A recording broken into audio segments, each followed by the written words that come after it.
Jeudi 16 mai, bonsoir et bienvenue dans le 7-8 sur TV 78. Voici tout de suite les titres de l'actualité. 2 jours pour rencontrer le meilleur de l'innovation Made in France. Paris-Saclay Spring se déroule jusqu'à demain au campus d'HEC Paris à Jouy-en-Josas. De grands acteurs de la tech et de la recherche sont présents. Cette année encore, 50 ans en Yvelines est partenaire et co-organisateur de ce rendez-vous. Les 28 et 29 juillet, la colline d'Elancourt accueillera les épreuves de VTT de Paris 2024. Les travaux sont en cours de finalisation pour recevoir les spectateurs et les athlètes. Un chantier qui vise aussi à préserver la biodiversité sur place. Des aménagements écologiques spécifiques sont réalisés pour permettre l'ouverture du lieu au public après Paris 2024. Découverte d'un endroit atypique dans le jardin de son pavillon à Épône, Julien répare et revend des 2 roues d'antan. Moto, mobilette ou Solex n'ont aucun secret pour lui. Grâce à son travail, ces pièces du passé autrefois chères dans le cœur des Français continuent de rouler. Et pourquoi ne pas découvrir vos lieux culturels préférés d'une autre manière? La Nuit européenne des musées est au programme ce samedi dans les Yvelines. Une dizaine de sites participent à l'opération, dont la maison Elsa Triolet-Aragon, nichée à Saint-Arnaud en Yvelines. Sa directrice déléguée, Caroline Bruand, est l'invitée du 7-8. Et ce sera dans notre page dédiée aux sorties loisirs à faire ce week-end dans les Yvelines. Bonsoir Gabriel Gontier, ce sera avec vous. Vous livrez comme chaque jeudi votre sélection à nos téléspectateurs. Quel est le menu ce soir? Eh bien, le programme est chargé, Grégory. Ce soir, dès demain soir, je vous propose un spectacle de stand-up à la Verrière. On découvrira également ce week-end le nouveau spectacle de l'association La Voix en scène. Il y aura un peu de sport aussi ce soir dans les idées de sortie avec un week-end dédié au beach volley. Ça se passe à Saint-Germain-en-Laye. En plus, pour les plus chanceux, week-end prolongé puisqu'il y a le lundi de Pentecôte qui est férié. Mais tout de suite, direction Jouy-en-Josas. Je vous en parlais dans les titres depuis ce matin. Se tient l'événement Paris-Saclay Spring. C'est le rendez-vous de l'innovation explication avec Clara de Frutos que l'on retrouve depuis le campus d'HEC Paris. Depuis 7 ans, Paris-Saclay réunit les acteurs clés de l'innovation, de la recherche, de la science et du développement économique autour d'un événement, le Paris-Saclay Spring. Cette année, la clean tech, c'est-à-dire les technologies durables, était mise à l'honneur entre conférences, tables rondes ou encore démonstrations de recherche et d'innovation. Les visiteurs pouvaient aussi aujourd'hui profiter de 5 autres villages. Cette nouvelle édition était aussi marquée par la promotion 2024 de Spring 50, autrement dit les 50 startups les plus innovantes du territoire, et parmi elles 4 sont saint-quentinoises et ont été incubées par le Ski Cube. Le Paris-Saclay, c'est pas fini, ça continue demain. Des meetings B2B virtuels et des visites de centres de recherche de Paris-Saclay sont organisés toute la journée. Clara de Frutos depuis HEC Paris a joué en Josas avec Patrick Jacques de Dixmude pour les moyens techniques. Allez, c'est l'heure de faire le point sur le reste des actualités dans les Yvelines.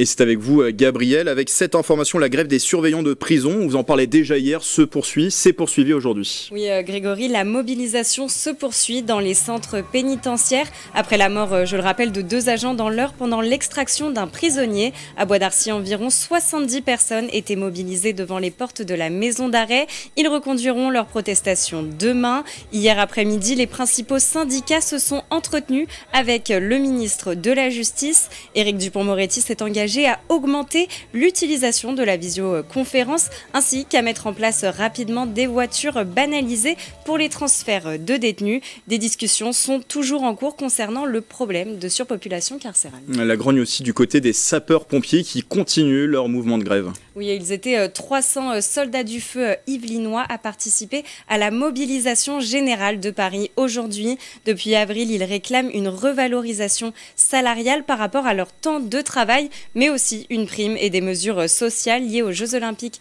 de 2024. On écoute le président du syndicat autonome yvelinois qui était sur place. Pour la reconnaissance de nos cancers, aujourd'hui, il n'y a rien qui est mis en place et on sent un abandon de l'État. Aujourd'hui, on s'attendait à pouvoir rencontrer notre ministre de tutelle qui est Monsieur Darmanin, et aujourd'hui, on n'a pas de rendez-vous avec lui. Donc on sent grandement l'État qui ne prend pas en compte la reconnaissance de notre profession. Nous sommes quasiment à 3 semaines des élections européennes qui sont prévues le 9 juin prochain. Château-la-Ville a mis en place une initiative originale pour ces élections. Oui, en début de semaine, plusieurs dizaines de personnes d'établissements et de services d'accompagnement par le travail ESAT ont pu se préparer au scrutin. L'objectif, familiariser ces électeurs au processus électoral afin de démystifier ce système et inciter à se rendre aux urnes. Étaient concernées les personnes en situation de handicap mental. Direction Bêtement à présent où s'est tenue aujourd'hui une partie de golf un peu particulière. Oui, et c'était une grande première, Grégory. Une soixantaine d'entrepreneurs du territoire des Yvelines se sont réunis au golf de Bêtement à l'occasion du Go Hard Days Golf. Au programme, animation d'art et initiation golf pour mélanger les deux mondes pendant une journée. On écoute l'organisatrice Christelle Vidamant. Moi, mon métier, c'est l'art. J'aime à mélanger dans l'événementiel l'art avec d'autres activités. Donc, c'est l'art, le sport et les affaires. Mélanger l'art avec d'autres thématiques, ça surprend, c'est original et ça, c'est une dynamique participative également, puisque les gens sont actifs. Une information à présent sur l'environnement ? Oui, et plus particulièrement le niveau des nappes phréatiques qui connaissait depuis plusieurs années un niveau très bas en Île-de-France en raison de la sécheresse prolongée qui draine ces espaces. Si le bassin parisien est revenu à un état satisfaisant grâce aux précipitations, vous l'avez constaté, des derniers mois, la sécheresse reste un risque potentiel si des vents très secs soufflaient ce printemps et que des canicules se produisaient en juillet. Les réserves d'eau pourraient être consommées très rapidement. Une toute dernière information qui vient de nous parvenir. Vincent Collet, le sélectionneur de l'équipe de France de basket, a donné sa sélection justement des joueurs en vue des JO. Qui est sélectionné à votre avis ? Un certain Victor Wembanyama. Quelle surprise, Victor Wembanyama, l'as de la NBA qu'on voit ici sous son maillot des Spurs. C'était sa première saison en NBA, donc été appelé dans cette sélection française qui est donc entraînée par Vincent Collet en vue des JO. Il y aura bien sûr une équipe de France autour de l'as Victor Wembanyama avec un programme très chargé puisqu'il y a des matchs de préparation qui vont arriver. Et dès le 3 juillet, un France-Turquie en vue d'une médaille olympique, un objectif, je vais y arriver, qui est fixé pour cette équipe de France. Merci Gabriel. Et on va prendre tout de suite la direction justement de la colline d'Elancourt qui est aussi un site de Paris 2024. Est-ce que vous savez comment elle s'est constituée ? Alors il me semble que c'est sur des anciens déchets, en tout cas une ancienne décharge de déchets qui étaient liés à Saint-Quentin-en-Yvelines. Alors le point culminant d'Île-de-France est effectivement une colline artificielle constituée, alors c'est plus large que des déchets, c'est des terres de remblais, de gravats consécutifs à la construction de Saint-Quentin-en-Yvelines, mais la nature s'y aussi développée au point même que la biodiversité est surveillée sur place, des espèces sont menacées d'extinction. Seine-Yvelines Environnement a donc accompagné les travaux des JO pour faire un chantier sur place et on va regarder tout de suite ce reportage de Mélanie Poquet et de Patrick Jacques de Dixmude. En juillet prochain, 72 des meilleurs vététistes mondiaux s'affronteront sur la colline d'Elancourt pour le titre olympique. Un terrain de sport créé de toutes pièces ou presque dans un milieu naturel. Notre travail au GIP, c'était d'accompagner la Solidéo et la communauté de l'agglomération dans un aménagement qui soit respectueux et qui permette d'accueillir un sport de nature sans aller dénaturer le site. Des relevés ont été faits sur tous les groupes biologiques, des plantes jusqu'aux chauves-souris, et on a identifié qu'il y avait quand même des secteurs sur lesquels on avait des espèces plus rares et pour lesquels il y avait un enjeu précis sur ce site de conservation. Une biodiversité, mais une biodiversité parfois invasive. Les équipes en ont identifié 7, dont la fameuse renouée du Japon, terreur de l'environnement, qui pousse ses racines jusqu'à 4 mètres de profondeur. Il y a des moyens d'internation mécaniques très lourds pour la traiter. C'est pas envisageable de le faire, parce que ça a des coûts économiques vraiment considérable. Et du coup, on a testé d'autres techniques avec des nappes. Donc, c'est des systèmes de fibres végétales qui sont tissées à très haute densité et qui vont venir en fait supprimer l'accès à la lumière de la plante. Pour Seine et Yvelines Environnement, les travaux pour Paris 2024 ont été une opportunité pour évaluer et contrôler la biodiversité du site. Des travaux de renaturation vont se poursuivre jusqu'à fin d'année 2025. Le site devrait ouvrir à la pratique du VTT en 2026. Zoom à présent dans le 7-8 sur les réservistes de la gendarmerie. Ils sont 500 agents en tout à faire partie de ce corps dans les Yvelines qui réalise environ 1000 missions par mois. Cambriolage, contrôle de vitesse ou d'alcoolémie, ces femmes et ces hommes viennent en renfort des effectifs du groupement de gendarmerie départementale de Beynes. Interview réalisée par Julien Leroy.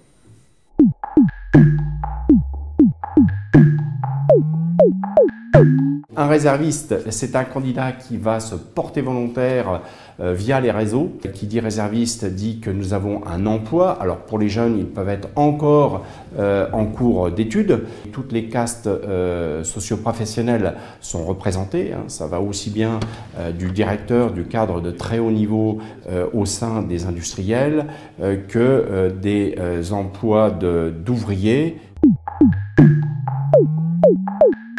Une fois que le dossier a été validé, il va suivre une formation qui est la préparation militaire gendarmerie. Pour la région de gendarmerie Île-de-France, elle s'effectue cette formation au niveau du camp militaire de Beynes. Et donc, ils sortent au bout de 3 semaines avec un titre de gendarme de réserve, gendarme adjoint de réserve, et ils vont pouvoir servir en unité opérationnelle. C'est toujours compliqué et en règle générale, ce n'est pas un projet seul d'une personne, surtout quand on est en couple avec des enfants. Donc j'allais dire c'est quasiment un projet familial. On part tous avec des contrats de 30 jours, mais ces contrats peuvent être étendus à hauteur de 120 jours par an. C'est-à-dire qu'il reçoit dans le cadre de ces missions un ordre de convocation qui correspond à une mission de 8 heures.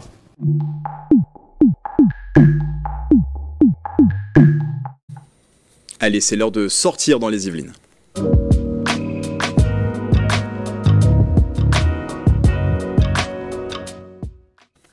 Votre sélection, Gabriel, des idées de sortie à faire dans le week-end dans les Yvelines. Et on commence avec un rendez-vous estival pour les amateurs de beach volley.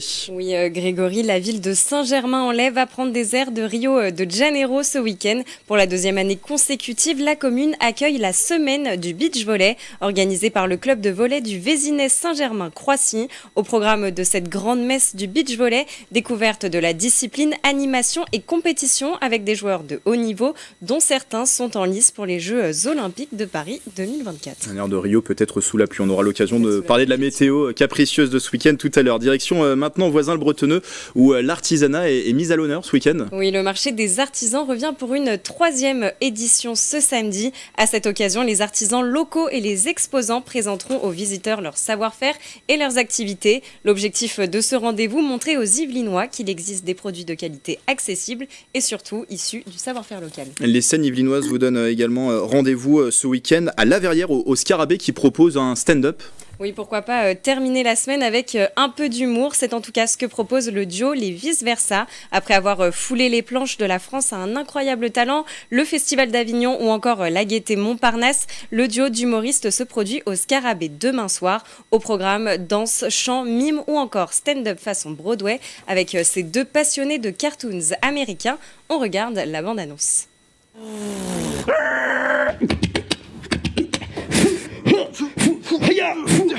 Ça t'impressionne.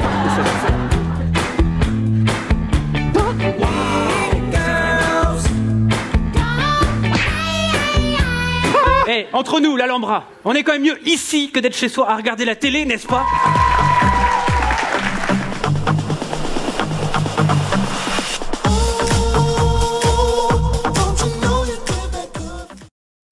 Toujours sur les planches, l'association La Voix en Scène donne rendez-vous pour un nouveau spectacle ce samedi. Oui, son nom, Les Voix font leur cinéma. Pour son nouveau spectacle, l'association spécialisée dans les coachings et la formation pour accompagner les jeunes talents yvelinois a choisi de réinterpréter les chansons de plusieurs films cultes, James Bond, Disney ou encore Grease. Il y en a pour tous les goûts. En pleine période de Festival de Cannes, pourquoi pas revivre ces temps forts du cinéma? Des places sont encore disponibles pour venir découvrir le spectacle. Rendez-vous sur le site lavoixenscène.com. On reste dans la découverte des talents yvelinois pour terminer ces idées de sortie. Cette fois-ci, direction plaisir. Direction plaisir et plus précisément le théâtre Coluche où se tient la grande finale du concours Jeunes Talents organisé par la commune. Sur scène, des jeunes entre 11 et 25 ans avec un point commun. Ils ont été retenus pour leur talent, qu'ils soient artistiques, sportifs ou encore original. Si vous souhaitez les encourager, rendez-vous au théâtre Coluche. Ça se passe samedi soir. Merci Gabon. Gabriel, et une préférence peut-être parmi votre sélection? Le spectacle de stand-up pour bien commencer le week-end. Moi je choisis le spectacle de La Voix en scène, voilà, passionné de cinéma, comme ça on pourra revivre de grands classiques. Merci beaucoup Gabriel pour toutes ces idées.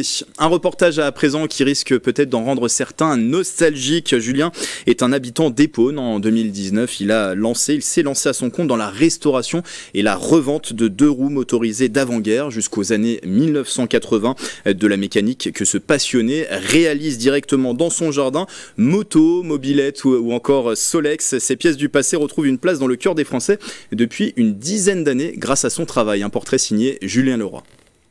On va changer la durite d'essence. Le morceau de durite d'essence qui fuit. Julien met les mains dans le cambouis. Ce passionné de 2 roues vintage âgé de 42 ans a lancé à son compte Ancienne Roue, une entreprise spécialisée dans la restauration et la revente de motos, mobilettes et Solex anciens à Épône.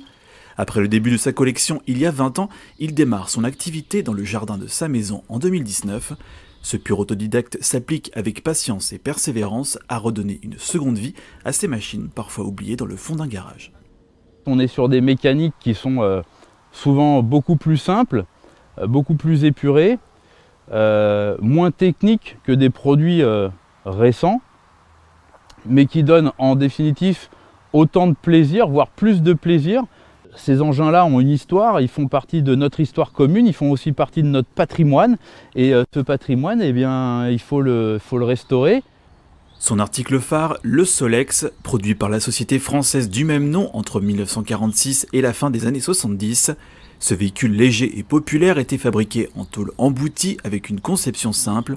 Son moteur 2 temps alimenté par un réservoir d'1 litre permettait de parcourir entre 80 et 100 km.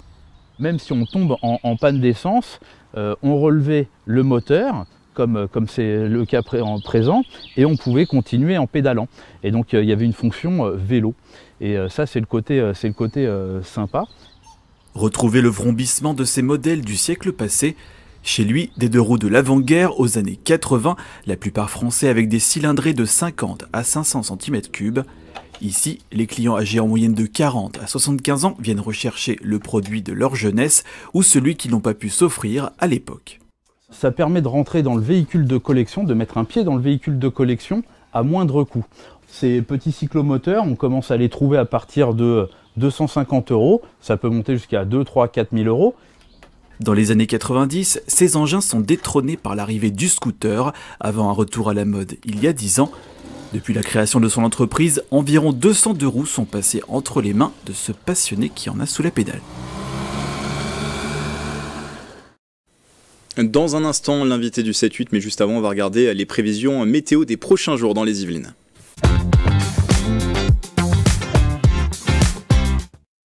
De la brume au menu de votre matinée de vendredi dans le département. Le ciel sera peut-être plus clair à Versailles où il fera 14 degrés. Comptez 13 degrés à Mantes-la-Jolie et Houdan. Et également 13 degrés du côté de Rambouillet. Des éclaircies domineront dans l'après-midi. C'est dans le nord du département qu'il fera le plus chaud avec un thermomètre à 21 degrés, 19 ou 20 degrés sur le reste du territoire. Alors je suis au regret de vous annoncer que la météo ne devrait être pas bonne ce week-end malgré le pont de la Pentecôte, de la pluie ou même de l'orage prévu notamment à Versailles et Rambouillet, minimal à 9 degrés et maximal à 20 degrés. De la pluie également le dimanche avec des températures légèrement plus hautes, entre 20 et 21 degrés. Enfin lundi encore et toujours de la pluie, peut-être un peu de soleil du côté de Versailles, mais gare aux orages, il fera au minimum 10 degrés et au maximum 20 degrés ce jour-là dans les Yvelines. Et allez, pour vous saper définitivement le moral, sachez que vos conditions de trafic aussi seront compliquées sur la route. Bison futé, voie rouge demain vendredi dans le sens des départs. C'est orange samedi et ce sera également orange lundi. Cette fois-ci dans le sens des retours. Bon, on va essayer de retrouver le sourire à présent dans l'invité du 7-8.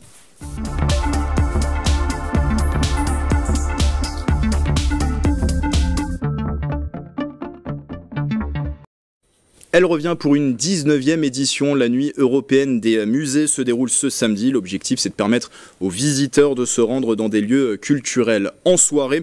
Dans les Yvelines, une dizaine de sites y participent. Voici une liste non exhaustive. L'espace Richaud à Versailles, la maison du jouet à Poissy ou encore la maison Raymond Devos à Saint-Rémy-les-Chevreuses, mais aussi la maison Elsa Triolet Aragon. Et on en parle avec Caroline Bruand. Bonsoir. Bonsoir. Vous êtes la directrice déléguée de ce lieu qui est niché à Saint-Arnoux en Yvelines. Son parc de 6 hectares, son moulin de Villeneuve demeure du couple d'écrivains emblématiques Elsa Triolet et Louis Aragon. Une première question toute simple, pourquoi participer à cet événement, la nuit des musées ? Alors c'est très important pour la maison de participer aux grandes manifestations nationales et voire européennes, puisque là on parle d'une manifestation européenne. On fait la nuit de la lecture, la nuit des musées, les journées du patrimoine, donc voilà, on s'inscrit vraiment dans ces manifestations nationales. Là, la nuit des musées, on va proposer, déjà c'est la gratuité pour ce genre de manifestation, donc c'est important que tout le monde puisse avoir accès au lieu. Et c'est une visite un peu particulière, parce que c'est le soir, à la nuit tombée, à partir de 19h jusqu'à 23h. Et donc, on fait des visites de la maison dans une ambiance un peu particulière. Oui, j'allais vous demander, même pour ceux qui connaissent ce lieu, de le découvrir le soir. Je pense que c'est autre chose, ça change. Voilà, ça change un peu la donne. Alors c'est moins bien pour le jardin de sculpture, il faudra revenir pour découvrir le parc, mais c'est vrai que ça donne une ambiance un peu particulière. Comme on est dans une maison d'habitation, voilà, ça crée un peu plus d'intimité et plus de découverte en fait. Voilà, donc c'est vrai que c'est intéressant de le voir aussi la nuit. Est-ce que ce genre d'événement, ça permet aussi d'attirer un public plus large ? Alors oui, il y a des gens qui vraiment sont à l'affût de ce genre de manifestation, donc c'est intéressant, qui découvrent des lieux par ce biais-là. Voilà, et puis donc il y aura une première étape ce samedi, samedi 18 mai, et puis il y aura une deuxième étape de la nuit des musées avec la classe l'œuvre. Donc ça c'est vendredi, le vendredi suivant, et donc là ce sont des élèves, des lycéens du lycée des 7 Mars de Maurepas qui deviendront un peu passeurs de culture à ce moment-là. Ce ne sera pas des visites de la maison, mais vraiment des petites scénettes, des installations sur une thématique qu'ils ont abordée toute l'année. Et cette thématique, c'est Paris. Alors vous savez que Aragon a énormément écrit sur Paris. C'est vraiment, même si on est à Saint-Arnoux en Yvelines, mais on ne peut pas oublier que Aragon est le poète de Paris. Et donc ils ont travaillé sur cette thématique-là et vont développer ça. Donc c'est là aussi une façon originale de visiter les lieux avec de très jeunes guides. Voilà. Donc c'est la continuité de la nuit des musées. Deux dates, 18 mai pour des visites plus classiques de la maison, et puis le 24 mai pour voilà, des choses un peu différentes. 18 mai, il y aura aussi des lectures qui seront proposées, c'est bien ça ? Alors en fait, toutes nos visites, on a des lectures. En fait, la visite de la maison, c'est vraiment on rentre dans la vie et dans l'œuvre des deux écrivains, et ce qui nous laisse de plus beau, c'est leurs textes. Donc on passe dans les pièces d'habitation, et c'est vrai que à chaque fois, les objets vont nous amener à raconter une histoire et à lire des textes, bien évidemment. Est-ce qu'il faut réserver sa place à l'avance pour venir ? Alors c'est possible, mais c'est pas obligatoire. Très bien. Eh bien, donc c'est cette nuit européenne des musées qui se déroule, alors vous l'avez dit, sur 2 dates. La date officielle, en tout cas, c'est ce samedi. Alors, au mois de mai, il n'y a pas que cette actualité. À la maison Triolet Aragon, on va parler des autres temps forts, à commencer par une exposition de Jules Dedet, dit l'Atlas, qui se déroule jusqu'au 25 août. Elle a déjà commencé sur place, mais elle se déroule jusqu'au 25 août. Tout à fait. Alors, c'est vrai que vous avez annoncé des très belles prévisions météorologiques. Voilà.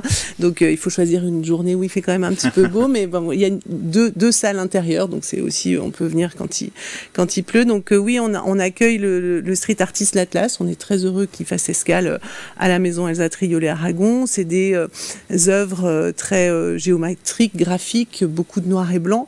Et en fait, on découvre son travail. Donc c'est à peu près 15-20 ans de travail qu'il nous montre. Là, c'est un peu comme une rétrospective. Et à la fois, on rentre, il y a 2 aspects. En fait, l'aspect de la lettre, le signe, le mot, et qui dialogue avec l'histoire de l'art, puisqu'il va nous amener vers le nouveau réalisme, l'art optique.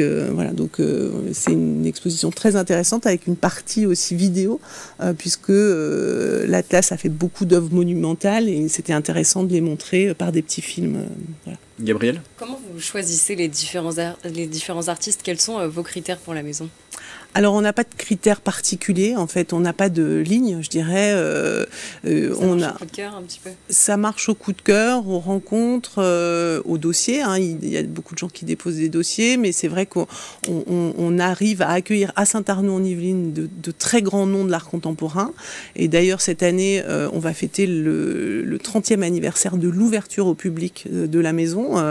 Et on a décidé de réunir tous les artistes que nous avons exposés, 30 ans d'exposition, plus de 100 artistes accueillis, des gens qui exposent au Palais de Tokyo, au Musée des Beaux-Arts de Paris, voilà, et aussi à Saint-Arnoult. Et donc il y aura un livre qui va un peu donner une image de tout ce qu'on a fait depuis 30 ans. Donc, et une dernière actualité dont on va parler au mois de mai, ça sera le samedi 25 mai à 16h, un concert lecture avec Eric Orsena et Marie-Claire Leguet. Tout à fait, on est ravis d'accueillir ce spectacle-là, déjà parce que Eric Orsena, c'est un très grand nom académicien, et puis c'est le président de notre association, donc c'est lui qui préside la maison Elsa Triolet-Aragon, et donc il sera accompagné de Claire-Marie Leguet pour un spectacle où on va rentrer dans la vie en fait de Jean-Sébastien Bach, et surtout on va découvrir ses trois amours, deux femmes et la musique, donc Maria Barbara, Anna Magdalena, voilà, et donc il y a à la fois les paroles, le mot par Eric Orsena et la musique par Claire-Marie Leguet. Oui, Claire-Marie Leguet et pas Marie-Claire Leguet, comme je l'avais annoncé, ce sera donc le samedi 25 mai à 16h, et de toute façon on retrouve toutes ces informations sur le site de la maison Triolet-Aragon qui va peut-être s'afficher. Voilà, il s'affiche en bas de l'écran. Merci Caroline Bruand d'être venue en plateau. Je vous remercie. Je rappelle que vous êtes la directrice déléguée du site niché à Saint-Arnoult-en-Yvelines, la maison Triolet-Aragon, qui participe donc à cette 19e nuit européenne des musées, avec d'autres lieux culturels dans les Yvelines pour cette édition. C'est samedi, avec donc une dizaine de sites dans le département qui proposent également des animations spéciales. Toutes les informations à retrouver sur le site dédié. Voilà, c'est la fin de ce 7-8. Merci de votre fidélité. Merci à vous également, Gabriel, de m'avoir accompagné sur cette semaine. On a échangé quotidiennement nos rôles, une fois présentatrice, moi chroniqueur. On recommence la semaine prochaine. Et on recommence la semaine prochaine. L'info locale, en tout cas en direct, revient dès mardi à l'antenne. D'ici là, portez-vous bien, excellente soirée et très bon week-end sur TV78.